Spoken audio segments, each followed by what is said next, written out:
মধ্যপ্রাচ্যের আকাশে আবারও ঘনীভূত হচ্ছে যুদ্ধের ছায়া, আর এই টানাপোড়েনের মাঝেই ইরান নিজেদের আকাশ প্রতিরক্ষাকে করছে আরও শক্তিশালী। তাদের সামরিক মহড়ার কেন্দ্রবিন্দুতে এবার মজিদ ক্ষেপণাস্ত্র। এই অস্ত্র যা বিশেষভাবে তৈরি হয়েছে ইসরায়েলের ড্রোন হামলা ঠেকানোর জন্য। কিন্তু আদৌ কি এই অস্ত্র ইসরায়েলি ড্রোনের জন্য বিপজ্জনক হয়ে উঠতে পারে?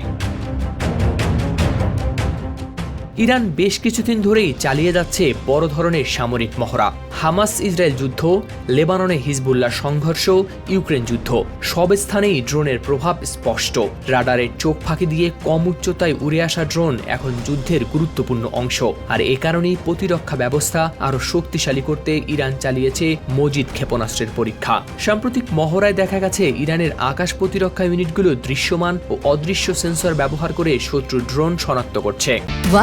Washing machine, simplifying life with hassle-free washing. এরপর স্বয়ংক্রিয় ট্র্যাকিং সিস্টেমের মাধ্যমে ড্রোনের গতিবিধি পর্যবেক্ষণ করা হয়। পরবর্তী ধাপে মজিদ ক্ষেপণাস্ত্র দ্রুত গতিতে ছুটে গিয়ে লক্ষ্যবস্তু ধ্বংস করে দেয়। এই পরীক্ষার ভিডিও ফুটেজেও স্পষ্টভাবে দেখা গেছে ড্রোন আকাশে ধেয়ে আসছে আর মুহূর্তের মধ্যেই তা গুড়িয়ে দিচ্ছে ক্ষেপণাস্ত্র।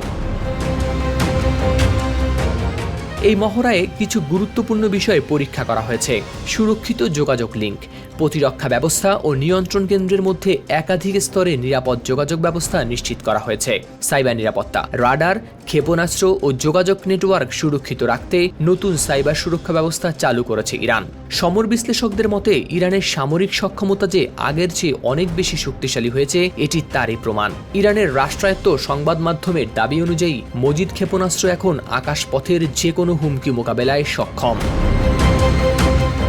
হাওলাদার শামীম, RTV।